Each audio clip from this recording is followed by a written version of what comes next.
Good morning, Grid Connections listeners. On the Grid Connections podcast, we explore the cutting edge of electric transportation, clean energy, and how our electrical grid is tying all of it together. I'm your host, Chase, and today we have a returning guest who's been at the forefront of simplifying the EV experience, Matt Teske, the founder of Chargeway. In this episode, we dive deep into how Chargeway is revolutionizing EV charging with its user-friendly system, designed to make EV charging as simple as filling up with gas, if not simpler. Matt shares incredible insights on how legacy automakers are struggling to adapt to the world of electrification, the challenges of dealership EV sales, and how Chargeway's innovative solutions are making a real difference both for drivers and dealers. We also get into the future of vehicle-to-grid technology, home energy storage, and how Chargeway is playing a crucial role in helping more people confidently make the switch to electric vehicles. This is an episode packed with valuable information for EV owners, potential buyers, and really anyone interested in the future of clean energy. Before we get started, though, I'd like to ask a favor. If you enjoy today's conversation with Matt Teske, share this episode with at least one other person you think would appreciate it as well. And don't forget to leave us a positive review on your favorite podcast platform. Your reviews help more listeners discover the show and stay connected with the latest in electric mobility. And with that, enjoy.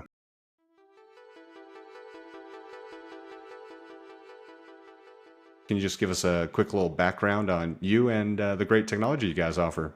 Definitely. Well, Chase, great to see you again. Thanks for the invite.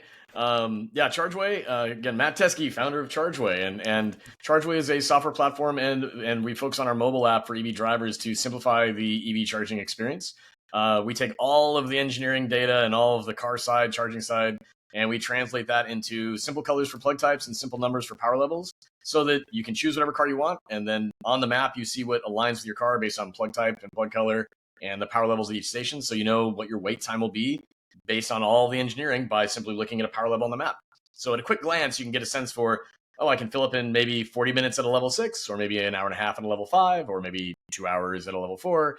And that way you can navigate the landscape more easily with your vehicle that you've selected. And it works all throughout North America, iOS and Android, has a built-in trip planner that's automated and suggests your stops for you. You can filter in however you want to do it. We've got adapters included. So all the new adapters are coming out for people that can go to different stations, such as superchargers for now GM, Rivian, and Ford. It's all built in. So we're just trying to make electric fuel easy for people. Yeah, no, and I think that's what you've been talking about for so long, really, is that focus on electric fuel. And not think it was like, well, this is a 150 kilowatt DC fast charger versus the 7 kilowatt level 2. And all of this kind of just technical fog, if you will, that makes the experience so much more difficult for people trying to either new to electric vehicles or just even curious, that without kind of what you guys are offering and really simplifying that jump to electrification for a new buyer really can be kind of daunting, if not just say, you know what, I'm not going to do it all together. And so I think that's really what's been great about your technology, and just to see how it's evolved too. And there's obviously some new kind of things we're going to talk about today with what you guys are offering.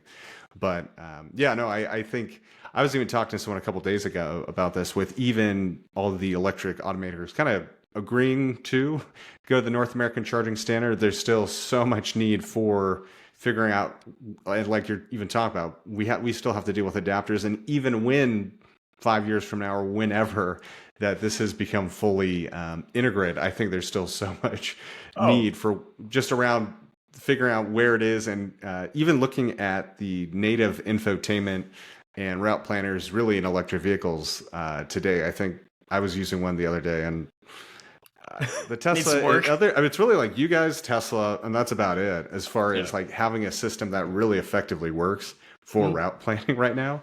Well, I'd love to be put in the same conversation as their software, because they do it very well.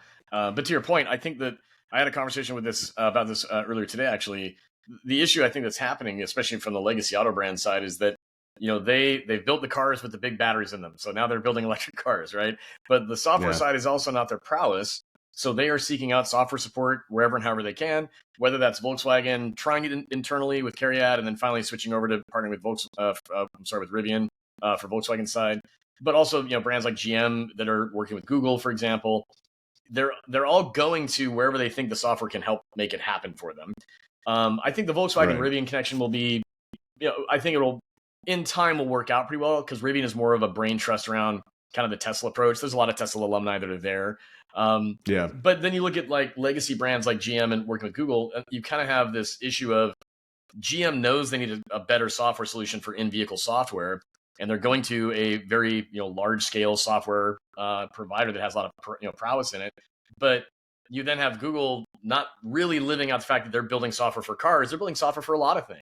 So it's not necessarily that they fully understand what needs to be built, and they're kind of expecting GM to translate to them or other automakers to say, no, we need it to do this, and GM, other legacy brands, they may not. I just don't see that they necessarily fully understand that, because we're still seeing things like Ford's announcement this last week of, okay, we've got a brand new announcement about charging again, and we're just going to install your home charger for you, and it's going to be free. And then we've got the Blue Oval network still, and it's amazing. And we've got roadside assist. I was looking at the 4 talking points that were posted with that announcement. I was kind of like, okay. And I thought, sure, shouldn't this just have been a thing from day one that you were focusing on?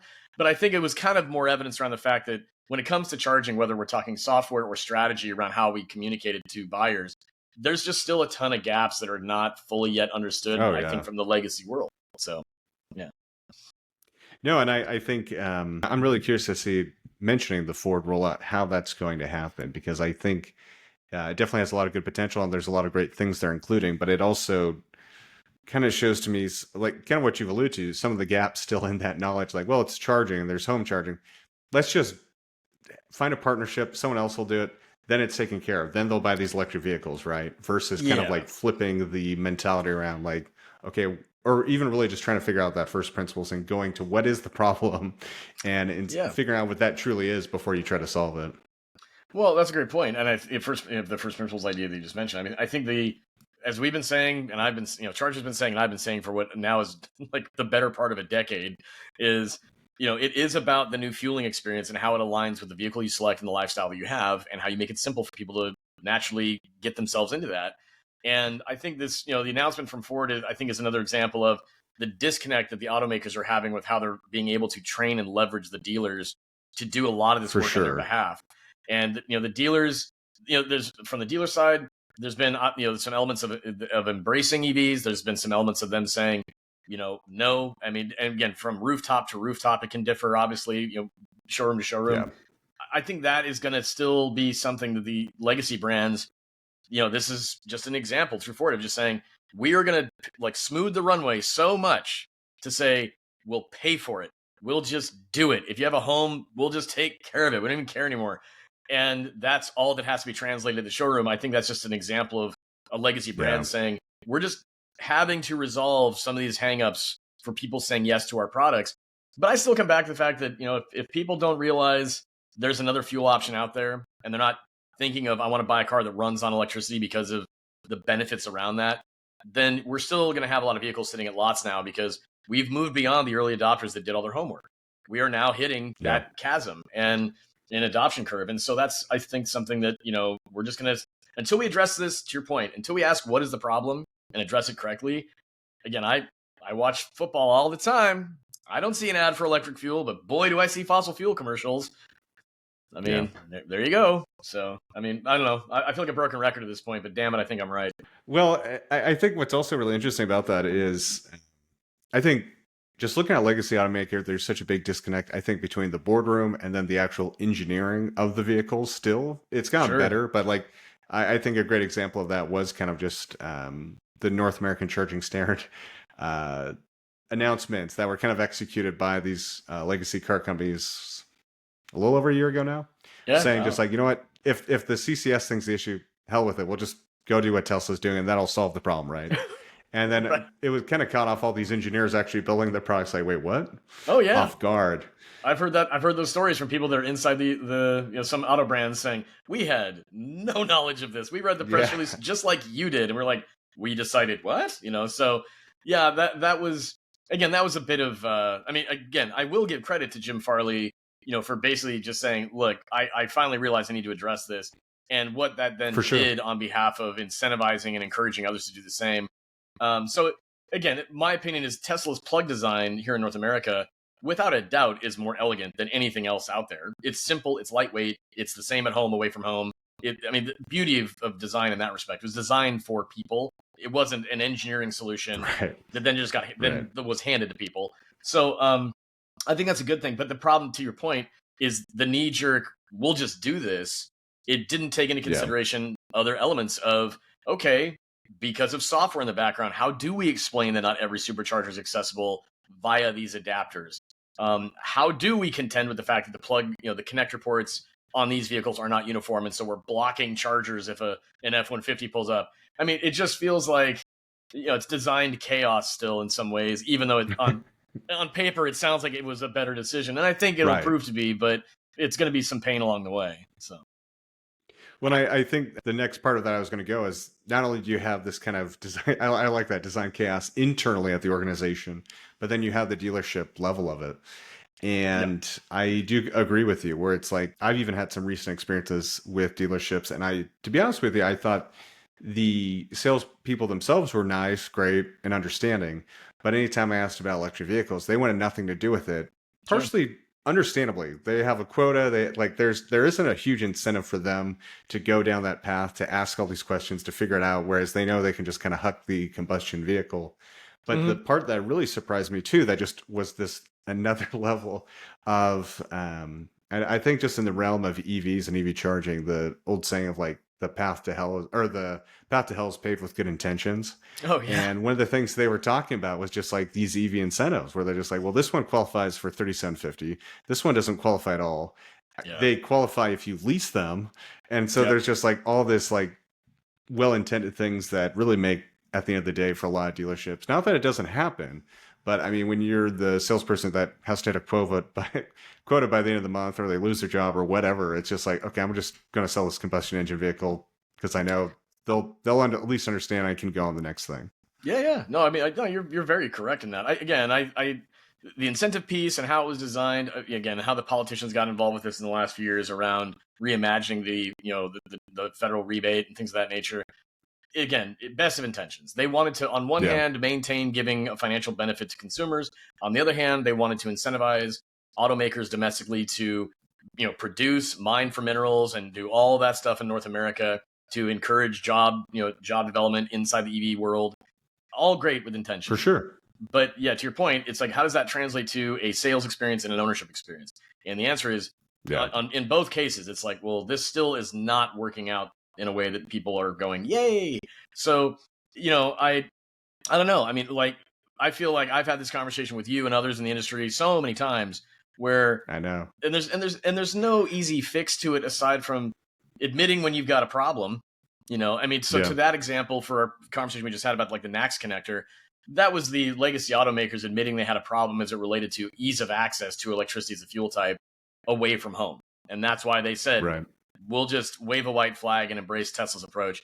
It then forced the rest of the industry and every other network and hardware manufacturer to say, all right, well, now we have to add the Tesla connector to all of our stuff. Otherwise, we're going to become antiquated immediately. It then blends into the adapter conversation for, oh, God, how long is that going to last? And if you ask someone like Gabe Klein at the Joint Office, I think it was like a year ago now, he did an internal video with where Steve Lomley, one of the guys at the Joint Office, they were chatting about some of these challenges. And Gabe just said, he goes, oh, yeah, adapters are a part of the EV ownership experience in North America for the foreseeable future. It's just like, that's the casual way of saying like, yeah, this is a decades long issue that doesn't solve itself overnight. So no, it's there's no easy answer right now. And the thing that concerns me is the fact that the old cliche, if you never get a second chance to make a first impression, we have a lot of the public right now that has just been hearing nothing but things about EVs for the last 3, 4, 5 years. And have we lived up to that hype, whether it's automakers or charging or you name it? And there's a lot of people that have basically called the industry's bluff and said, I don't think you were ready. And in reality, the product is ready in so many ways based on who you are and where you live. It could really meet your need in a very elegant way. But that hasn't been the narrative. We've just been approaching selling cars the same way we always have. It's like, guys, that's not how we can do this now. So I think in some ways, I think the industry has been shooting itself in the foot a little bit. And we've got to pivot and change some ways about how we're approaching go-to-market strategy, communicating it to the public. That's what Chargeway is about. Well, I think that's a good segue. I'll give a shameless pitch to Chargeway. Yeah. So I know you guys are working on a lot of new things like Chargeway Plus program. But I think what is really cool is you guys are much more than just an app. Obviously, you do a lot of work with dealerships and kind of getting beacons in the stores. So maybe you can kind of share anyone that might not be familiar with what your work there has been at Chargeway and what that kind of helps accomplish with these difficult conversations. Yeah. Well, I mean, what the first thing we identified rather 5 years ago was, okay, if the pain point is we got to help people understand how to buy these and also sell them, these being electric cars. And the biggest challenge was explaining charging. So the Chargeway software platform is designed to really live in the customer journey.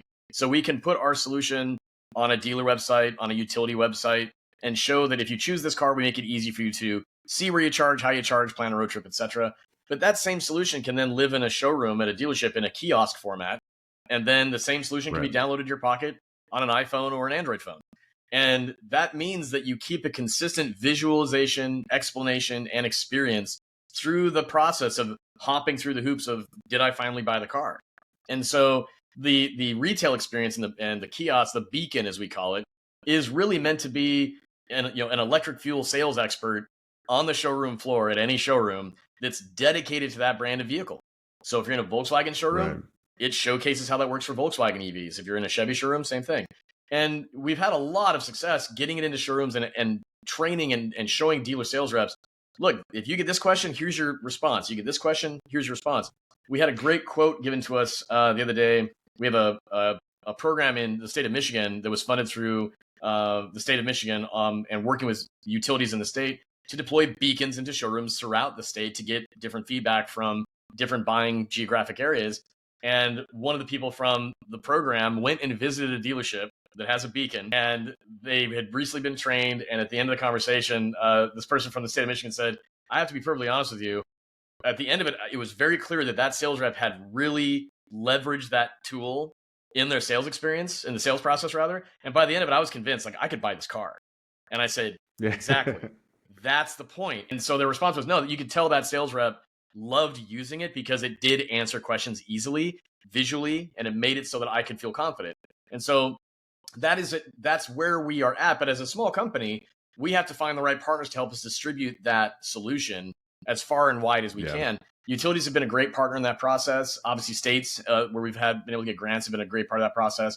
But at the end of the day, the beacon and the mobile app are designed to show you where you can charge the vehicle you've selected, how long it'll take, and make it simple to navigate all that design chaos we were talking about. No, I think it's such a really cool technology because for like the dealership experience and especially for dealer salespeople in dealerships, it's almost kind of like an electric vehicle Rosetta Stone sort of thing, where it really does translate a lot of these different ideas and makes it.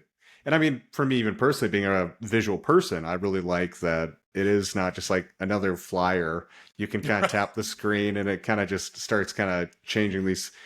It's just another level to engage with, and really is kind of a helpful sales tool. Well, and the idea is car salespeople, they know how to sell the benefits of a car. They really do. I mean, that's why car sales, they've been around for a long time and people get into it and it can be very successful professionally. That's the catch, though, is they're not selling cars anymore. They're selling a new fueling experience. And no one told them that. And the automakers, in their attempt to address it, whether it was GM having their GM EV Live website where you could get a walkthrough with something. I did that a few times just to see what it was like. And you can just tell that it's an automaker's approach to trying to explain something complicated by kind of glossing over the realities of why it's complicated. Trying to make it feel like it's good. And in reality, it's like, yeah, but it'll just work.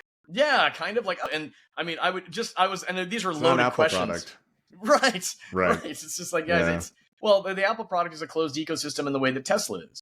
And so that's what made the Tesla experience so great. And I think that, that's a software-minded approach to the product development. So I still think we have, without a doubt, the most effective software and strategy for communication for how to explain charging, without question.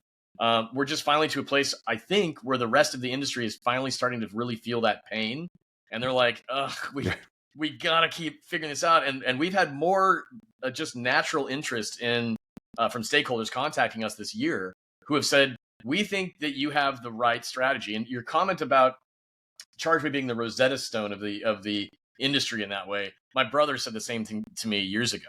He said, you literally have developed out like the Rosetta Stone of energy when it comes to using it as a fuel for cars. And so I appreciate hearing that again. I mean, it lets us know we're on the right path. Yeah, and I think what's really interesting, I mean, just kind of staying on that topic, obviously there is some of it was Wall Street pressure, I guess, that these big auto companies were getting and looking at kind of Tesla's success among others and looking at that platform idea where it's like you can have a car, you can have a solar on your house that powers the car, and then you have just a battery at home that we can also make and sell to you. This seems like we're just going to be printing money, and this is just an awesome opportunity. Let's do this too. And I think there's a reason it's also taken Tesla so long to Sure. scale all this stuff, because there is a lot of, even just for example, and I believe you got a solar system on your home, I believe, right? Yeah. Just how different every house is, how every house is wired in a different way, and how if you're trying to get even a solar system work on it, let alone those systems to communicate. Yeah. And then you take it to the next level where you want to have like a vehicle to grid or vehicle to home solution. Oh gosh, yeah. And it's going to be wickedly expensive unless you kind of know what you're doing. And I think that was part of the reason Tesla took so long to actually come to market with a vehicle to home solution, because it is, unless you have something really simple and cost effective, it's a pretty expensive proposition. It sounds great on paper, the idea to back up your home whenever. But for a lot of them, kind of the approaches that we've seen, it has been easily a $10,000, especially if you need like a panel upgrade or anything like that, to go to that kind of backup, unfortunately. Well, and everything you just described is the problem that the promise of the EV is There's the problem payout at the end. Yeah, right. Yeah. And what most people We'll just get there. Yeah, well, that's the problem, is the assumption is like, yeah, it'll just work out. And it's like, well, we don't have any evidence of that yet. And I think that a big part of that issue is we have a population, like a general public, that they're not really educated in how energy or electricity works. They just have been on the receiving end of the fact that industry has made it work. And so for 100 years, it's like, I flip the switch, the light goes on, I have a TV, I have a computer now that's all powered by this stuff. Hey, isn't that great? And all I have to do is pay a bill every month that I don't like paying. And that's how they think of energy. They don't actually understand. I mean, there was a Netflix special. It was Zac Efron, I think, or whoever it was. It was him and somebody else, like going around and seeing different parts of the world and how they were managing, natural resources and everything else. And there was this one episode about, they were in Iceland, and it was a whole plant about how they manage their energy. And they were explaining how it all helped electricity, in the country. He goes, I got to be honest, to me, electricity is just magic. Like, I don't understand how it works, And I thought to myself, yeah, that's how most people do think about it, is they don't really comprehend how it works. And so that's the issue. We're trying to get people to embrace buying products that reimagine their engagement with a product they've never thought about. And Tesla, they did make a pretty good ecosystem around that. They did, I think, to your point, I think they didn't jump the gun on the V2X opportunity. On one hand, they could make money selling batteries at home. I get that. That's capitalism. But on the other side of it too, I think that what Ford encountered is what Tesla kind of imagined, which was, yes, you can say that your vehicle can be your backup, but that means your vehicle goes from being a vehicle to just being a battery. That's it. Right. And so the idea of then having to hook that up costing 10 grand or 20 grand for home upgrades, at that point, it's like, why not just buy home solar and home batteries and still have your vehicle as maybe additional backup? It's still just a vehicle. So yeah, there's a lot of that to still. Well, no, and I think you're spot on. I think it's just so interesting, because there have been well-intentioned, I guess, again, advocates and people interested in doing like vehicle to home, vehicle to grid stuff. But yeah, Tesla, I know that, and not to like just keep pushing that. I know I believe Rivian's going to do this with some of their next gen vehicles, but go to an AC based vehicle to grid system versus kind of this DC system we've seen with Ford and others. That requires so many more home upgrades that has really made it expensive. Whereas with the Tesla solution, it's like a sub $1,000 gateway that they put in, and then it just talks with a panel and keeps it a lot simpler. Yeah. And I think it's just kind of that thing. And you're totally right. You can sell more batteries.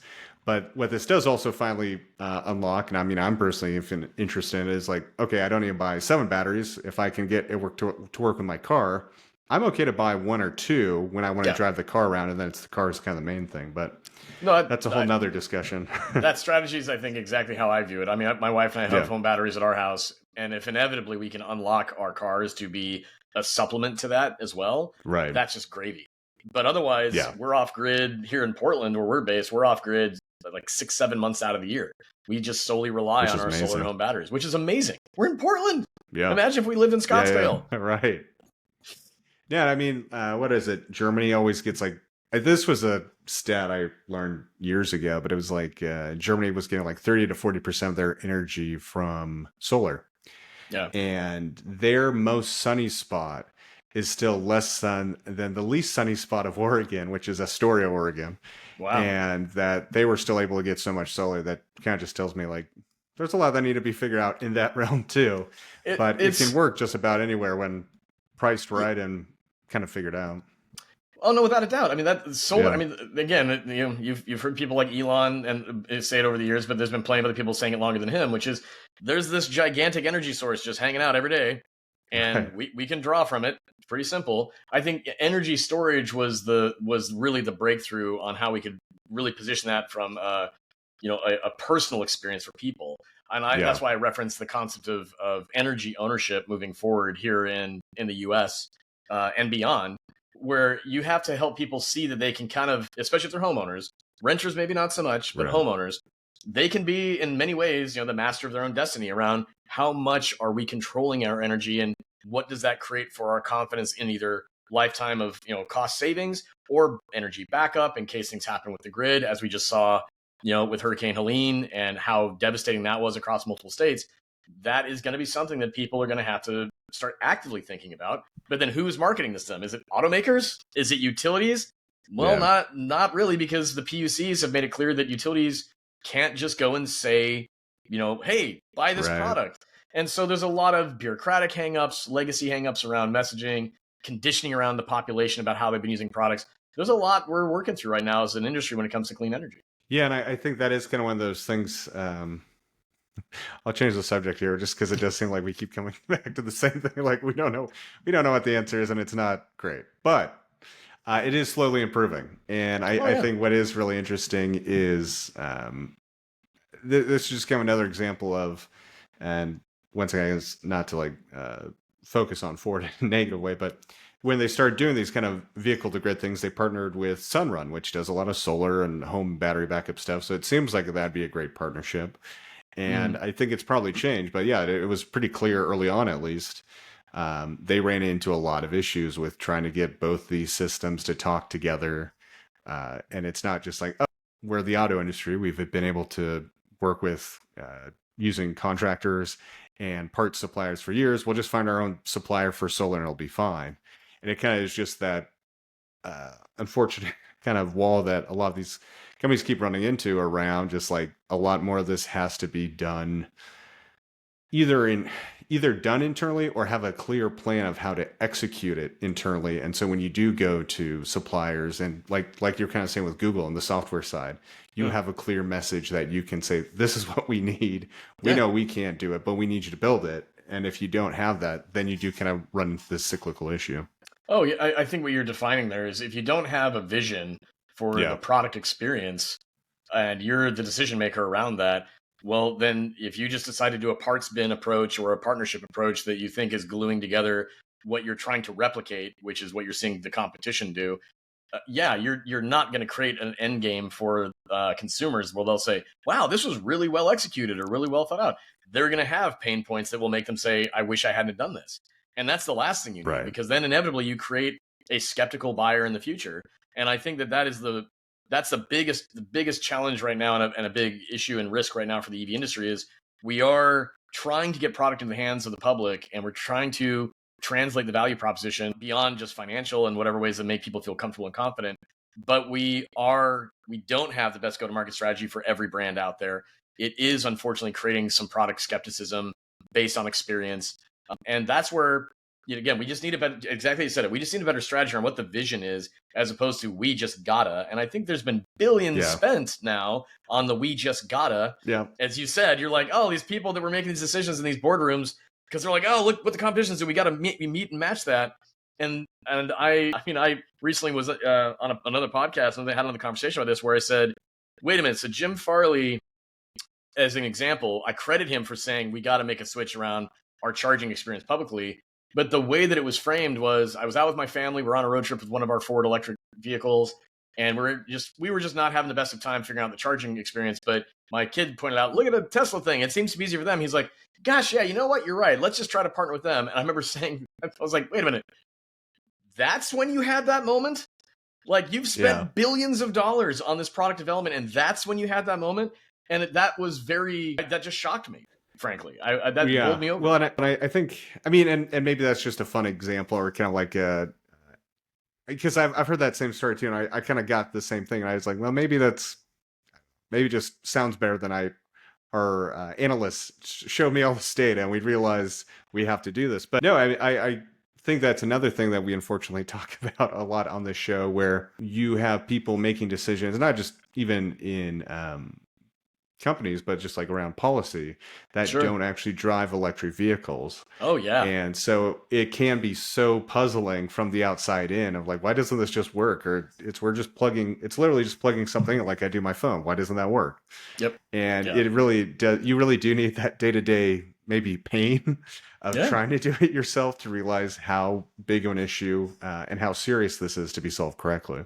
Yeah, no, that's so important that you have to have a lived experience with the product that you're trying to get the mass market to buy. But in again, as I said, like with regard to like Jim Farley and Ford, on one hand, I give him full credit for having the self-awareness and actually having the balls as a CEO of a major company to go, for sure, pivot, we're making a pivot. But then on the other hand, I'm like, why on earth did it require that? Like, how is it you didn't have the team or again, and I think it's your point, is the living it out.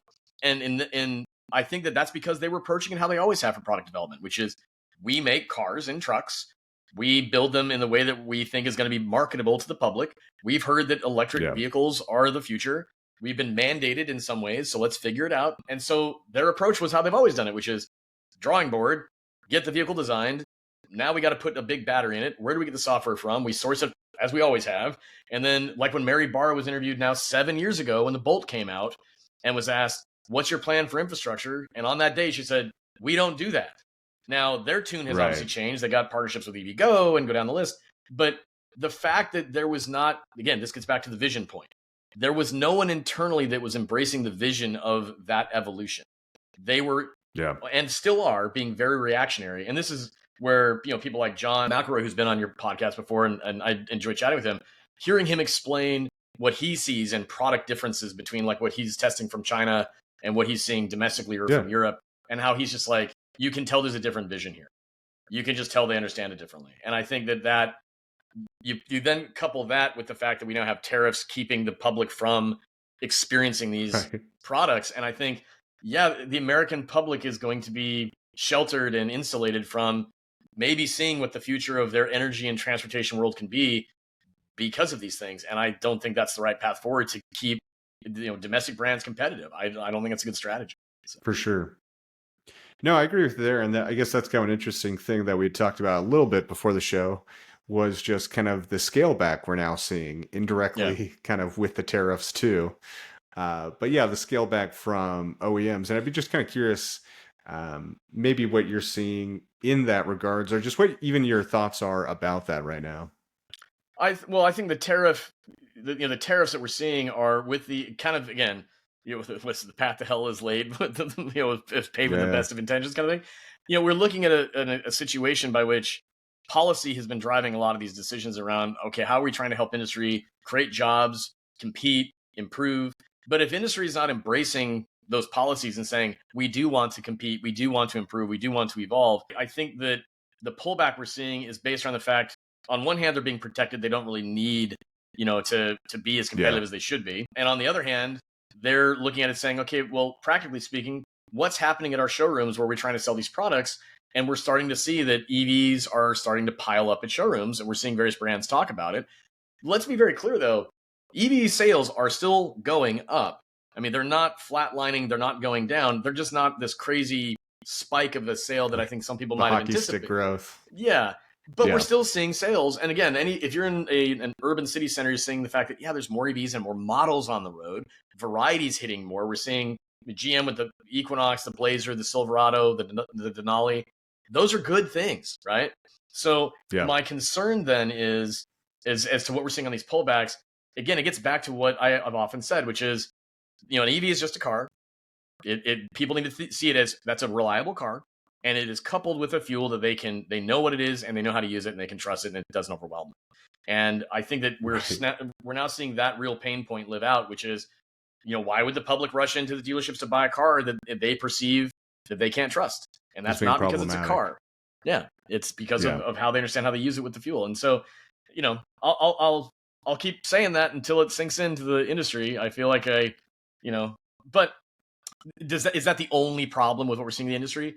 No, it's a collection of problems. It's you can't sell vision. The amount of times, how many companies have basically put on market what they want to do, and others have attempted to copy it, and they just didn't get it right. Good example is the iPod. The iPod comes out, and every major, like Microsoft, Dell, you have to have an MP3 player, and they come up with this brick that has songs in it, and then you go, okay, but why would I buy yours when I have access to this store that has all these agreements with all this music that it syncs right to my computer? And gosh, it's a seamless. Wow, Jobs really thought that one out. Whereas everyone else was like, here's a thing that plays songs that are digital. It's no different than what we see happening in the EV industry right now, which is here's a car with a big battery in it that runs on electricity. It's like, yeah, but you didn't think about the software, the charging, the mobile app, the energy connection.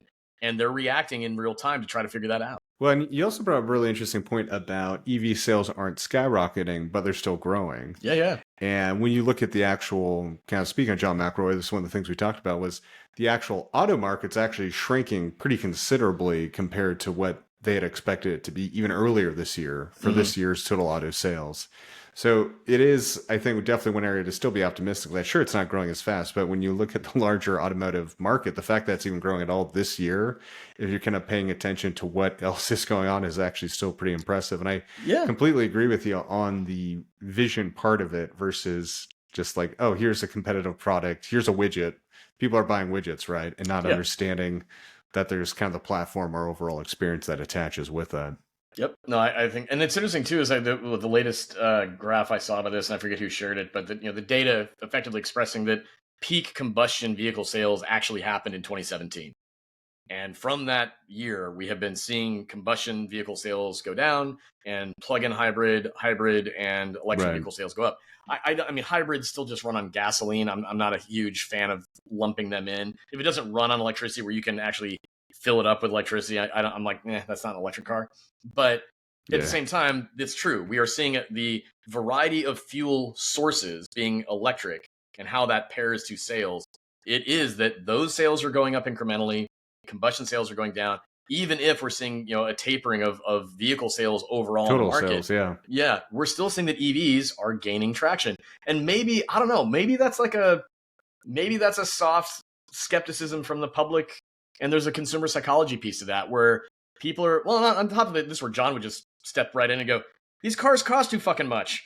Yeah, exactly. And I would say, I think what you're saying is also true. It's just like it's a smorgasbord of like pick one issue of many as to why. But yeah, exactly. The overall cost is still pretty damn high. Yeah, interest rates are not conducive to someone buying a new car right now. And so I think those factors and what John, I'm pretty sure was on your podcast, made an interesting comment about how the prices skyrocketed in the last 4 years for cars. I mean, it went up was like 30% or something ridiculous. It was just like, and that they did that to the public. But so we're not going to see them reduce the prices. They're hoping that the cost of living and wages will somehow catch up to the fact that, that's what a car costs now. And I thought that was a very interesting, take and also explanation about the challenge that the industry faces, because we don't necessarily know how that's going to go from a wage perspective. And on top of that, if the only thing they can do is start giving more incentives back to the customer in some fashion, well, the cars that have built-in incentives will probably be the ones that arguably could sell better, which are electrics. So, I mean, there's a lot to unpack with that, but I just think that overall, the industry is still going in the right direction. It's just that there's so much of it that on a day-to-day basis, it can create a conversation around, consumer confidence, sales confidence, you name it. So. For sure. And I think that is kind of an interesting point too, of where the tariffs come back in. It's like, well, the advantage of these cheaper electric Chinese cars, obviously there'd be safety standards they have to pass, but we are seeing that with some of the ones going to Europe. That would come in and kind of meet that need for the lower point. And in some ways, the fact that again, we're trying to protect workers and stuff, but that is also kind of unfortunately hurting the American consumer, that Yeah. they can't have access to a cheaper vehicle when, yeah, there's just been this focus on kind of staying at this price point. We're starting to Well, see a couple come down, but a lot of yeah. the time that has been electric vehicles, and that's only after they've qualified for like $10,000 worth of credits, which I think if you can qualify and get that, great. But it just Yeah. also doesn't seem sustainable. And I can No. also get the argument from people who kind of want to hate on it. It's like, well, it only makes sense if you have to give them all these credits, which I don't think is true. But it's like, unfortunately, a fair point, or you can see why people are kind of getting to that mindset with just how the current status quo has been. Well, and we have subsidized fossil fuels to the tune of billions of dollars a Now, year. You know, that could but no easily one, be its own podcast, right? yeah, no one actively talks It's about it not because so clearly it's labeled. not, yeah, it's not at the point of sale that, by the way, we've subsidized the hell out of this. Yeah, It's yeah, just that we've all been on the receiving end of the benefits of that happening behind the scenes, which has helped basically, hold up the auto industry through combustion vehicles for a long time. And we've benefited as yeah. consumers for having cheap gas. But it's I mean, people will learn that over time. I just think that, we've come to a place where, there's just, again, there's no easy answer. We have a lot left to do. But if you compare to where we were 10 years ago, it's like, holy cow. Like, for all Yeah. the difficulties that exist in the marketplace and with society and politics and go down the list of everything, it is incredible that the EVs have been able to get through what they've gotten through. And at the end of the day, lessons will be learned through automakers and everybody from a go-to-market strategy. As well, I hope the lessons are learned. And I think the pain points that we're now seeing that are happening to be more obvious, that frankly, in Chargeway's world, we look at it and say, hey, this is something that we can help solve in a lot of ways for a lot of different stakeholders and obviously for the public. I think it's a good thing. But again, just we're at the beginning of this. We're all going to be old, and I've got gray hair already, but we're going to be old and gray haired at one point long in the future. We'll be like, man, that was a challenge, but boy, we got through it. So For sure. I mean, it's kind of funny even looking. I was talking with someone else about this. I think they were kind of complaining about CCS, and I kind of had to put like my grandpa voice on or something and say, well, back in my day, 10 years ago, we were just happy to find level 2 chargers. sure, Let alone the concept of anything charging over 50 kilowatts. And even a decade ago, it was like you had the Model S at the high end, and then there was like a Nissan Leaf and an i3.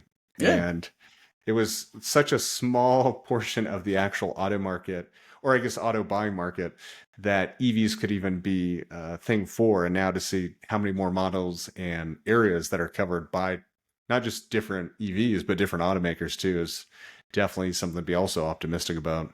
Oh yeah, yeah. I mean, it's going the right direction. I think the fact that we're seeing more people that are joining owners groups on social media, for example, you'll hear them ask a question, you'll hear them talk about their EV buying or ownership experience, and you can genuinely tell it's like this is not a person who's an early adopter or innovator. They really, really wanted to give this a shot, and I think that's where there's positive evidence around we're going the right direction. It then just turns into how great of an experience can we actually give these people so that they will say to their friends and family, and even for a future purchase, they'll say, yeah, I'm gonna do that again. And we've still got some ways that they might say no, that we're working through. But at the end of the day, yeah, they have over 100 vehicle options to choose from now that have a plug from dozens of brands. Right. That's a big deal. That's a move in the right direction. That seems unfathomable. I still kind of find that hard to believe, which is crazy. But yeah, I guess one of the things, since we have you on, I know I'm not sure how much you can share with us, but looking at Chargeway, and you're talking about Chargeway Plus before we went on, and just I think that became an interesting thing to talk about with the time we have right now. Just what you can share about that, and for those listening, what they can who might already be using Chargeway, what they could be looking forward to as well. Yeah, Chargeway Plus, I mean, it's designed to really just elevate the experience that people have within the Chargeway mobile app. So the Chargeway mobile app is free to use on iOS and Android. Chargeway Plus allows you to connect your vehicle directly to Chargeway. And so the telematics of your car, the state of charge, starting and stopping the charge, basically allows you to have a more automated experience with Chargeway, so that when you are looking at public stations, for example, you don't have to go in and set what your battery is or what your charge limit is. You can just go right to the map and say, okay, what's my charge time going to be at any given station? We wanted to remove some barriers of the manual process of understanding how it all works and just automate it more. And we're getting some great feedback around that. And we launched it as a pilot with Austin Energy back in the spring. We then launched it to all of North America in the summertime. And really, we're just trying to give people the opportunity to give it a test drive. So you can try it for 30 days for free and see what it does for your Cool. experience based on your ownership. In time, we're going to build out more features as it relates directly to your home charging management experience, how you can see what's going on with your home charging sessions and what that's looking like for energy usage on a regular basis. We're adding in those features so that it's not just about having an easier public charging experience for what your wait time might be. It's also about what your Right. home charging management can look like, because those are really the two lifestyles, homeowner and non-homeowner. And we want people that are using our platform to feel that we've been mindful of their experience, regardless of what their lifestyle might be. And we are going to integrate more things over time that make the Chargeway Plus experience just more feature, fulfilled, in the sense of what else can we add in that gives you real time around pricing, activation of charging sessions, things of that nature. Those will be elements we roll in over time that we really think is going to make a comprehensive tool that everybody's going to look at and say, well, depending on my lifestyle, this is a great fit because it gives me these features and it's Yeah. great. And then how do we use that to connect people back to experiences that matter to their lifestyle? So that's where we can partner with utility companies. We recently partnered with A to Z adapters for basically allowing a user to say, I don't have to go shopping for what adapter works for me. Chargeway just tells me. I added Right. my car and it says, these are your adapters you can use. And so little stuff like that for how we tailor the experience is what we're really focused on. So I do invite everybody to download Chargeway. You can try Chargeway Plus for free for 30 days, connect your car, and obviously give us as much feedback as possible because we love knowing how we can be better. Yeah, and I guess for anyone listening, the link to Chargeway is always in the show notes whenever we have Matt on. So definitely check it out and give it a try if you haven't already. One of the things, I guess, from a more technical standpoint, I know it's been a little while since I played around with it in a car that is the CarPlay integration with what you guys are doing. And is that still part of the free one, or is that now going to be kind of more, or I guess maybe with the Chargeway Pro, does that start unlocking some kind of additional cool things that you can do with that integration? Yeah, so Chargeway Plus, basically Apple integration for Apple CarPlay, just it's free to use with Chargeway. Inevitably, Yep. the Chargeway Plus integration will allow us to create a more immersive interaction with what you can do with Chargeway via CarPlay, via Android Auto. Whenever we can release that, we've been working on it for a while, but we got to get that out. But that's the idea: is that if whatever you're doing in your mobile device, you can then obviously, if you're saying I want to get real-time pricing for what this might be at a location, I want to get an activated session here, that's what Plus will be able to provide you, whether it's in mobile or in CarPlay. The issue with CarPlay and Android Auto from an emulation perspective is they just reduce, through the functionality of the in-car screen from a safety perspective, what Gotcha. features you can have in the screen. So we have to be very thoughtful around what would someone want just for a quick glance and doing inside of the screen of the vehicle. So you just don't have as rich of an experience through CarPlay or Android Auto. But Well, it's funny you say that because I remember I was playing around. I forgot what car I was in. Okay, now I remember which one. I won't say it on here. Oh, okay. But let's just say the native experience provided by the automaker was not great. Yeah. And even the more limited, just like functionality I could use with Chargeway on the iOS, like just using it through CarPlay was still a much better and like clearer experience than what was being provided. Well, and that's getting back to our conversation earlier about vision, is like you have an automaker who talked to a software provider and said, just help us solve this. They weren't really providing the roadmap of how they knew it would be effective for a driver and their customer. Right. And the beauty of this is because we've got that in an app that anybody can use either for free or they can upgrade to Chargeway Plus, but they can also use that for CarPlay today. That's the beauty of the fact that we had the right vision. I'm happy and very proud of what we've built. But at the same time, I don't want it to just live in Chargeway. If we can work and partner with some of these companies, whether it's an automaker or someone else, we want to help them improve this experience because our mission was always make the electric vehicle experience more enjoyable for everyone, regardless of who they are or what they drive. And whoever we can work with on making that possible, that's what we want to do. So. Yeah, I guess for anyone who is listening, whether they be an automaker or work in a DC fast charging company, I guess what could you share some examples of maybe what you've either done or would like to do to kind of help those kinds of people make their end-all product be a lot better by incorporating Chargeway? Well, the cool thing about our software is we can overlay it onto any other mapping solution, right? So, for example, I think that's one of the hiccups we keep seeing is that it's this afterthought component. For example, we've had adapters built into our UI and interface for 5 years, and we knew that was going to be an element of ownership moving forward, even 5 years ago.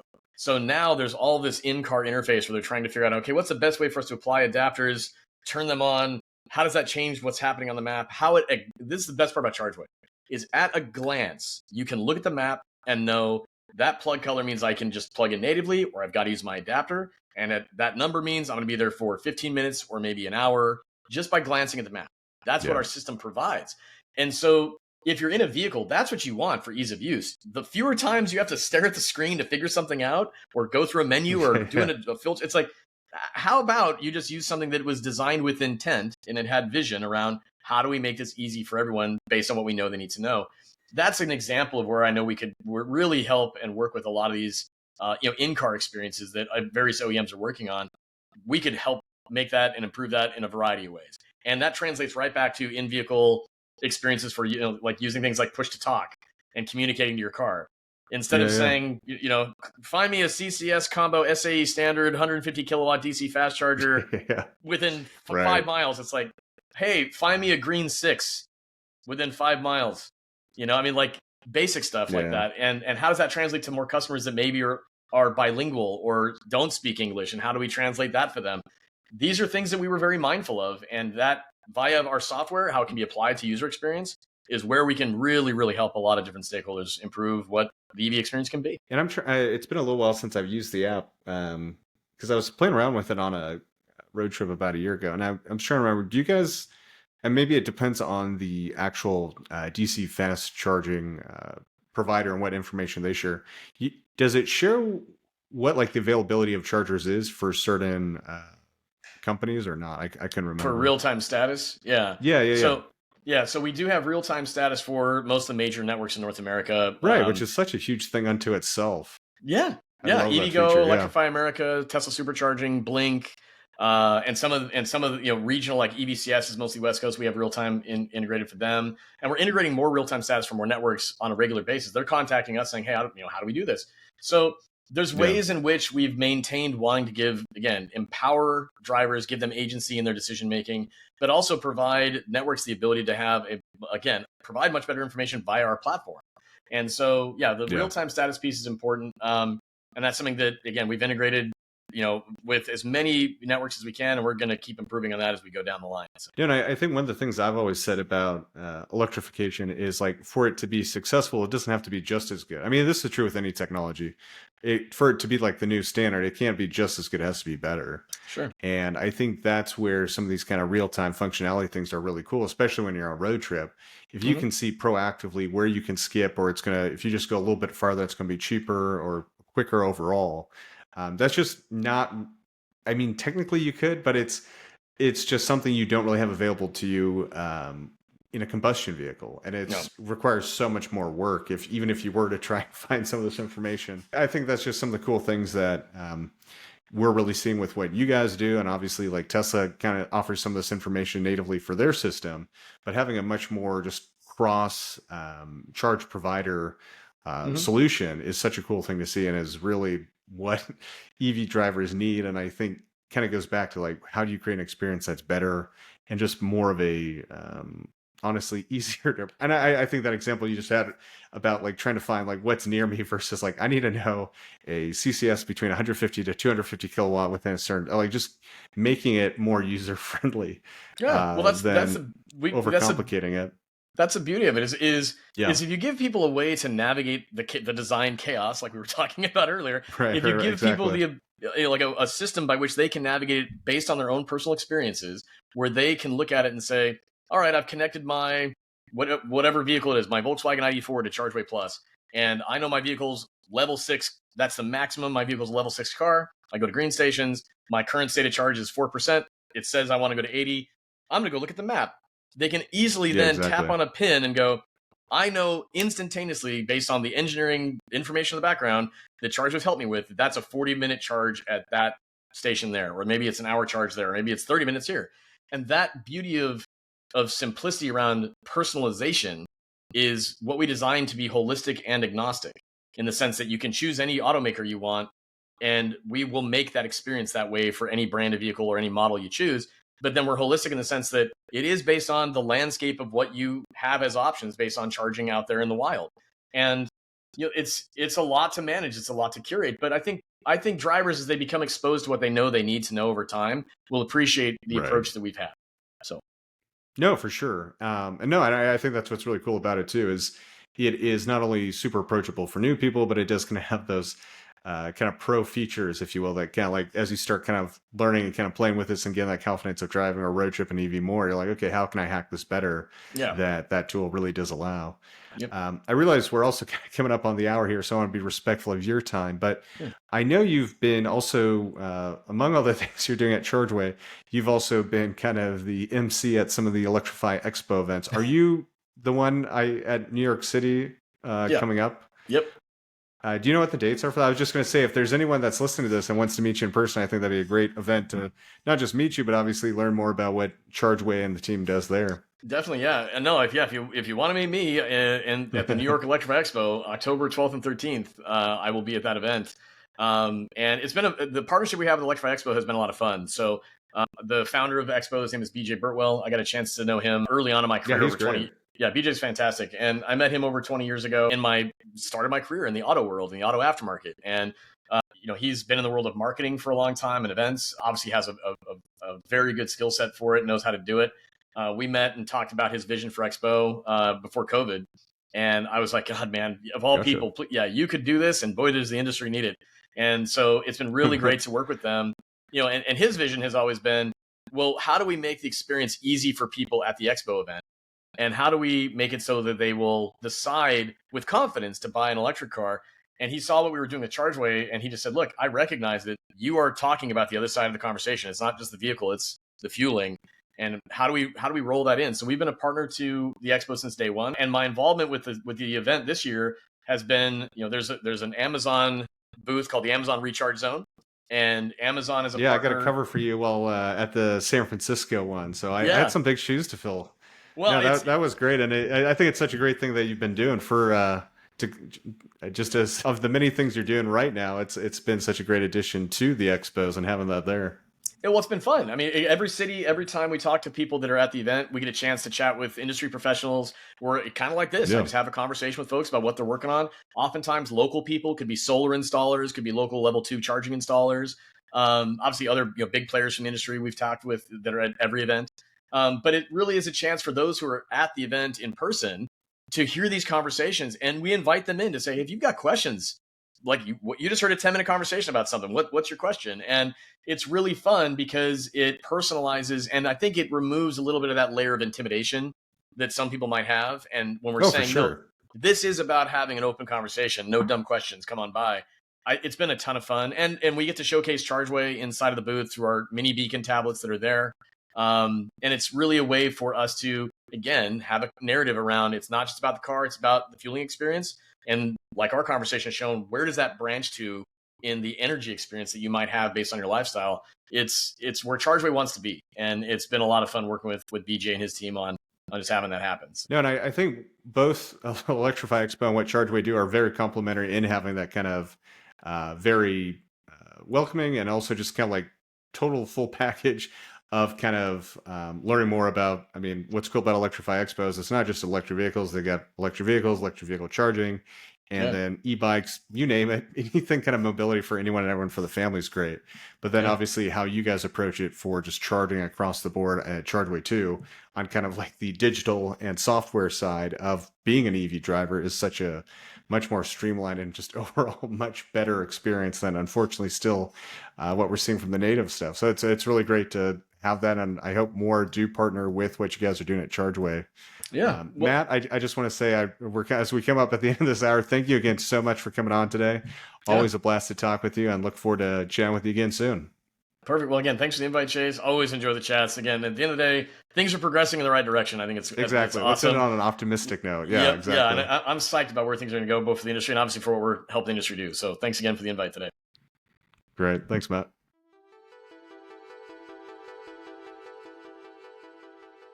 That wraps up another episode of the Grid Connections podcast. Huge thanks again to Matt Teske, founder of Chargeway, for joining us again today and sharing his invaluable insights on how Chargeway is making the EV experience smoother, smarter, and more accessible for drivers everywhere.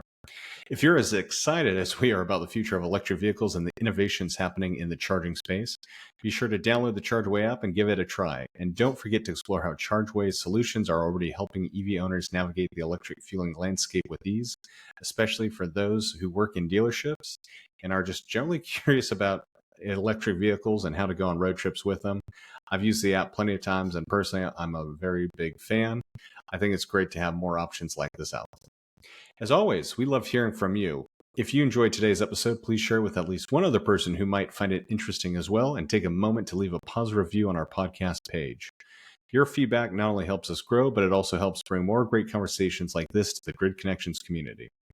Thanks again for tuning in, and until next week, this is the Grid Connections podcast signing off.